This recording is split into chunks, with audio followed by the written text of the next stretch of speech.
और जयपुर से इस वक्त की बहुत बड़ी खबर आ रही है। जयपुर समेत कई एयरपोर्ट को बम से उड़ाने की धमकी मिली है। अजीत कुमार नाम के व्यक्ति ने ईमेल के जरिए धमकी दी। हालांकि मेल में चेन्नई एयरपोर्ट का नाम लिखा है, लेकिन मेल सभी एयरपोर्ट्स को किया गया है। मेल में लिखा है boom boom bang bang. CISF समेत एजेंसियां अब इस पूरे मामले की जांच पड़ताल कर रही हैं। बहुत बड़ी खबर जयपुर से है। जयपुर समेत कई एयरपोर्ट्स को बम से उड़ाने की धमकी मिली है। अजीत कुमार नाम के व्यक्ति ने, जी हां, अजीत कुमार इस नाम का ये व्यक्ति जिसने ईमेल के जरिए धमकी दी। हालांकि मेल में चेन्नई एयरपोर्ट का नाम लिखा हुआ है, लेकिन मेल में सभी एयरपोर्ट्स को भी शामिल किया गया है। मेल में लिखा है बूम बूम बैंग बैंग। अब सीआईएसएफ समेत तमाम एजेंसियां इस पूरे मामले की जांच पड़ताल कर रही हैं। सुरक्षा व्यवस्था बढ़ा दी गई है। ऐसा पहली बार नहीं है, इससे पहले भी कई बार एयरपोर्ट्स को बम से उड़ाने की धमकी मिली है। एक बार फिर ऐसा ही मामला सामने आया है, जिसमें जयपुर एयरपोर्ट का भी नाम शामिल है। जयपुर समेत कई एयरपोर्ट्स को बम से उड़ाने की धमकी दी गई है।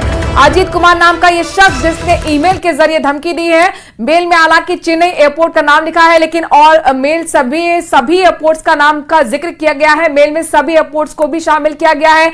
मेल में क्या लिखा है जरा ये भी समझ लीजिए, जान लीजिए। मेल में लिखा है बूम बूम बैंग बैंग। लिहाजा सीआईएसएफ समेत तमाम एजेंसियां जांच पड़ताल शुरू कर चुकी हैं। हितेंद्र शर्मा हमारे संवाददाता इस खबर पर जयपुर से लाइव जुड़ गए हैं। हितेंद्र, इस ईमेल को लेकर और क्या जानकारी मिल रही है? जी, मैं बताना चाहूंगा कि जयपुर समेत देश के जो है कई प्रमुख एयरपोर्ट्स को ये धमकी मिली है। हालांकि उसमें साफ तौर पर जो है चेन्नई एयरपोर्ट का नाम लिखा गया है, लेकिन मेल ये जो है सभी एयरपोर्ट्स को किया गया है। और इसमें जो है तकरीबन जो है देश के जो प्रमुख एयरपोर्ट्स हैं उन सबको ये मेल गया है। और एजेंसियों का कहना है कि उन्होंने जो है जांच वो कर रहे हैं। और जैसे जयपुर एयरपोर्ट पर जो है जांच की जा चुकी है। अभी तक उनको ऐसा कोई संदिग्ध वस्तु जो है यहाँ नहीं मिली है। किसी अजीत कुमार नाम के व्यक्ति ने ये मेल भेजा है और इसमें साफ तौर पर जो नाम लिखा गया है वो चेन्नई एयरपोर्ट का है। हालांकि और एयरपोर्ट्स का नाम नहीं है, लेकिन सभी एयरपोर्ट्स को ये मेल किया गया है। जी, शुक्रिया हितेंद्र, तमाम जानकारी हम तक पहुंचाने के लिए। चेन्नई एयरपोर्ट का नाम लिखा गया, लेकिन ये जो ईमेल है सभी एयरपोर्ट्स को भेजा गया है और इसीलिए सुरक्षा व्यवस्था चाक चौबंद कर दी गई है। अच्छी खबर, राहत की खबर इसमें ये निकल कर आई है कि कुछ भी संदिग्ध अभी तक नहीं मिला है। सुरक्षा व्यवस्था बढ़ा दी गई है। लगातार इस बड़ी खबर पर नजर बनी रहेगी, आगे आपसे अपडेट्स लेते रहेंगे। बहरहाल खबरों में आगे बढ़ते हैं। हिंडौली से कांग्रेस विधायक अशोक चांदना ने सांगौद में देहात कांग्रेस की ओर से निकाली गई किसान न्याय यात्रा ट्रैक्टर ट्रॉली में जो रैली है उसमें भाग लिया है। किसानों की समस्याओं और राज्य सरकार की विफलताओं का विरोध जताया है। इस दौरान उन्होंने पुलिस को मंच से धमकी दी। अशोक चांदना ने कहा कि जो भी व्यक्ति कार्यकर्ताओं के ऊपर अत्याचार करेगा उनका तेल निकाल लिया जाएगा।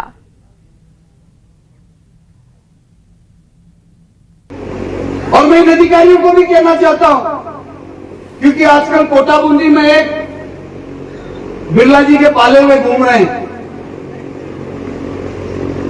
जो पुलिस प्रशासन के तंत्र को अपने हाथ में रखते हैं और लोगों की खिंचाई करवाते हैं।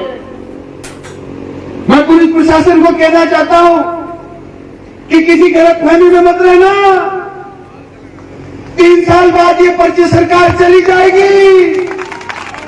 आपके आका आपको ढूंढने से भी नहीं मिलेंगे। ये कांग्रेस कार्यकर्ताओं के सामने इस मन से विश्वास दिला रहा हूं कि जो भी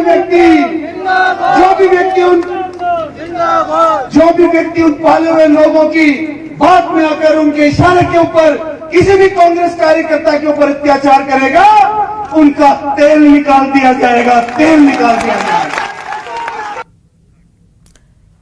धौलपुर की बदहाल सड़कों की कहानी किसी से नहीं छिपी है। जिले में खराब सड़कों के हालात ऐसे हैं कि हर वक्त हादसे का डर बना रहता है। जर्जर पड़ी सड़कें कब किसे अपना निवाला बना ले ये कोई नहीं जानता। ये रिपोर्ट देखिए।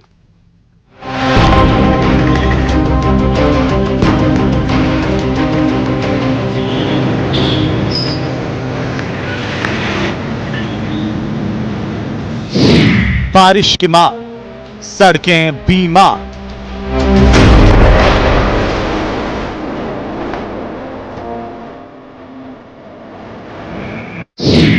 सड़क पर गड्ढा, हादसों का अड्डा।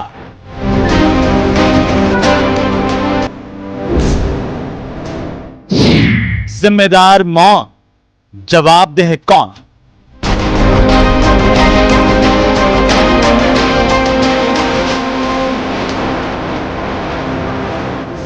धौलपुर में बरसात का दौर भले ही थम गया है, लेकिन आम जन की मुसीबतें कम नहीं हुई है। शहर में सड़कों पर जगह जगह हुए गड्ढे लोगों के लिए मुसीबत बन गए हैं। गड्ढे इस कदर हैं कि लोग सर्कस की तरह करतब दिखाते हुए इन सड़कों से निकल रहे हैं। बरसात के बाद अब गड्ढों से गिट्टियां बाहर निकल रही हैं। ये गिट्टियां सड़क पर फैल रही हैं, जिससे दोपहिया वाहन स्लिप हो रहे हैं। कई लोग फिसल कर चोटिल हो चुके हैं। शहर में सड़कों में Gulab Bagh, palace road, Hardev Nagar, station road, jail road, Jagan Tiraha, Kachahri road, पुराना अस्पताल, नेशनल हाईवे 44 के दोनों तरफ service road, Raja Kheda bypass road, national highway 11B, Gaurav Path समेत अन्य मार्गों पर गड्ढों ने स्थिति बिगाड़ रखी है। यहाँ से निकलना किसी सजा से कम नहीं हो रहा। वर्तमान में शहर और उसकी सड़कों के जो हालात हैं, शायद ऐसे हालात पिछले 50 साल में नहीं देखे गए। ऐसा लगता है कि प्रशासन और नगर पालिका दोनों ही शहर के हालातों से बेखबर है। पूरे शहर की रोडों को आप देख लो, गड्ढों से भरी हुई हैं। यानी सड़क में गड्ढे हैं, ना कि गड्ढों में सड़क हो गई है इस समय धौलपुर में। और सर्विस रोड की हालत देखिए, सर्विस रोड पर आए दिन दुर्घटनाएं हो रही हैं, बड़े बड़े गड्ढे हो रहे हैं, लेकिन उनको सही कराने का कोई प्रयास, सार्थक प्रयास दिखाई नहीं दे रहा है। नेशनल हाईवे और PWD जो सड़कें हैं वो पूरी तरह से क्षतिग्रस्त हुई पड़ी हैं। आए दिन दुर्घटना हो रही है और बच्चों के निकलने के लिए, बूढ़े बूढ़ों के निकलने के लिए कोई भी फुटपाथ वगैरह नहीं है। साइड में गंदगी और गड्ढे गहरे गहरे बने हुए हैं, जिससे दुर्घटना हो रही है। शहर में कई स्थानों पर सीसी रोड खराब हो चुकी है, लेकिन इन्हें सुधारने की कोई सुध नहीं ली जा रही। ये सड़कें बरसात से पहले की खराब पड़ी हैं, लेकिन जिम्मेदारों को इससे कोई फर्क नहीं पड़ता। इन खस्ता हाल सड़कों पर ई रिक्शा सबसे अधिक दुर्घटनाग्रस्त हो रहे हैं। लंबे और हल्के होने की वजह से ये जल्द हादसों का शिकार हो जाते हैं। पलटने से कई लोग चोटिल हो चुके हैं। इधर खराब सड़कों ने बाइक और अन्य दुपहिया वाहन चालकों का खर्च बढ़ा दिया है। शॉकर के साथ टायरों को भी खासा नुकसान पहुंच रहा है।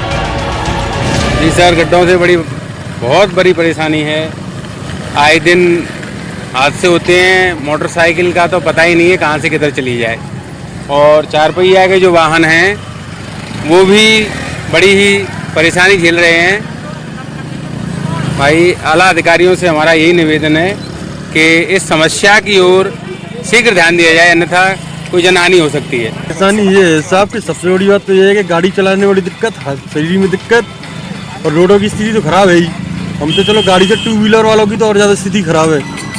तो गिर जाए, टूट जाए, हड्डी टूट जाए तो बड़ी बूढ़ों की और स्थिति ज़्यादा खराब हो, उससे भी ज़्यादा। प्रशासन इनको नहीं, कोई सुनवाई नहीं हुई, सब कोई सुनवाई नहीं है। NHI पे जो गड्ढे हुए हैं उनको सही किया गया है, और इन गड्ढों की वजह से दुर्घटना होने की अत्यधिक संभावना है। NHI पे अत्यधिक दुर्घटना होने की संभावना है, और गड्ढे अत्यधिक होने से लोगों को आने जाने में परेशानी हो रही है। बच्चे स्कूल जा रहे हैं तो परेशानी हो रही है, वाहन क्षतिग्रस्त हो जाते हैं। अभी 1-2 दिन पहले कई घटनाएं भी हुई हैं कि वाहन पलट भी गए, ऑटो टाइप के जो होते हैं गड्ढे में, प्रसूति महिलाओं को ले जाते हुए ये घटनाएं हुई है। तो मेरा निवेदन सिर्फ इतना ही है कि प्रशासन को इन पर ध्यान देना चाहिए। जो समस्याएं हो रही हैं गड्ढों से, वो गड्ढों से का अगर आप रोड नहीं डलवा सकते तो कम से कम गिट्टियों से, उनसे कम से कम उस गड्ढे को तो आप भर ही सकते हैं। बस मेरा निवेदन इतना ही है कि कम से कम प्रशासन इनकी ओर ध्यान दे। जिला कलेक्टर श्रीनिधि बीटी ने बताया कि शहर में ज्यादा बारिश होने के कारण शहर की सड़कों में गड्ढे हो चुके हैं। उनको संबंधित विभाग NHI, PWD और नगर परिषद के द्वारा जहां से भी सूचना मिल रही है वहां के गड्ढों को भरवाया जा रहा है। कुछ जगहों पर गड्ढों को भरवा दिया गया, कुछ जगहों पर भरवाने का काम चल रहा है। कुछ ऐसी भी जगह हैं जहां पर अभी बरसात का पानी भरा हुआ है, इस कारण उन गड्ढों को नहीं भरवाया गया। जल्द ही उन गड्ढों को भरवाकर इस समस्या का समाधान किया जाए। ज़्यादा बारिश होने के वजह से रास्ते में पानी जलभराव के कारण गड्ढे हुए हैं, और उसको संबंधित विभाग के माध्यम से NHI, PWD और नगर परिषद तो जगह जगह जहाँ से भी सूचना मिलती है उसका गड्ढा भर रहा है। वाहन है वो क्षतिग्रस्त हो जाते हैं और इन गड्ढों में गिरकर कई बार लोग भी चोटिल हो चुके हैं। हालांकि प्रशासन ने कुछ स्थानों पर गिट्टी डाल करके जो गड्ढे हैं उनको भरवा दिया गया है, लेकिन वो गिट्टियां अब उखड़ने लगी हैं और उन गिट्टियों से वाहन हैं फिसलने का डर बना हुआ है। वाहन फिसल कर उनमें गिर रहे हैं और लोग हैं वो चोटिल हो रहे हैं। अब देखना होगा कि प्रशासन इन गड्ढों को कब तक भरवाता है, जिससे यहाँ के लोगों को इन गड्ढों से निजात मिल पाएगी। हरबीर शर्मा, न्यूज़ 18 धौलपुर। और इसी के साथ स्पेशल रिपोर्ट में आज के लिए इतना ही। बाकी खबरों के लिए बने रहिए न्यूज़ 18 राजस्थान के साथ। नमस्कार।